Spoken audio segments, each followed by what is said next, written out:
So, welcome to the channel. I am in Spain. I'm here with Kawasaki testing the Z900, and not only the regular Z900, but also the detuned A2 version. Now, for those of you who aren't familiar with the A2 version, what we have here in Europe is a new system where you get to drive different power bikes depending on how much experience you have and how old you are. So essentially the A2 versions are capped at 95 horsepower or 70 kilowatts, as the Germans like to say. Otherwise it's identical to the regular Z900. It's a little detuned, it's got a slightly smaller exhaust, but otherwise the main differences are electronic. So it goes from 125 horsepower down to 95. The torque is also down just a little bit. It goes from 98 to 91. Otherwise the specs are exactly the same. At 95 horsepower and 949 cc, it is quite a big boy for the A2 class. But otherwise it feels exactly like a Z900, except it kind of misses a bit of the power up top. Been a really nice ride. I don't really miss the traction control. We had brand new tires on the bikes this morning. We had pouring rain in the Spanish hills. Didn't miss the traction control, which is a really good sign for a bike like this. It comes with Bridgestone S21s, which provide excellent grip. And yeah, so far so good. As you can see, the sun has come out. Yeah, over there somewhere, anyway. But yeah, now that the sun's come out, I'm gonna go grab the full fat version with 125 horsepower, which should be a lot more fun. I had a little go on it earlier, and you do feel that extra 30 horsepower. So far so good. I'm gonna report back later. Until then, yeah, I'm gonna go ride. So see you in a bit.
So we're back at the hotel.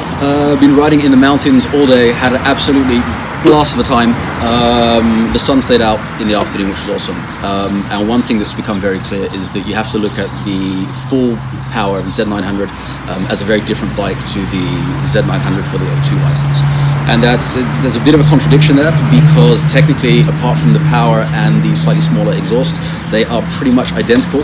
Actually, you can recognize the lower powered A2 version by a different valve cover, which is grey rather than black. However, technically they may be identical, but I think that when you start looking at them as a value proposition, the bikes are quite different. So in the Netherlands, they are a euro under 10k, 9,999 euros. You get a lot of bike for that money. It is the best-selling naked in the Benelux, which does not surprise me. If you get the full-fat version, then you get 125 horsepower. At 949 cc, you're basically buying a liter bike, which is, yeah, it does show when you ride it. It's quite beefy. You may not get radial brakes, but the coaxial brakes are absolutely fantastic. There's nothing wrong with them at all. You may not get traction control, but you get a silky smooth engine, really nice power delivery.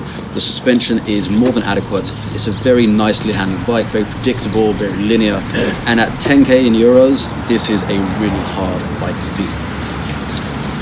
Now, when you start looking at it as a A2 licensed bike, as a detuned bike, it's slightly different, because even though you're getting 30 horsepower less, even though you're getting a few fewer torque, it's still 10k.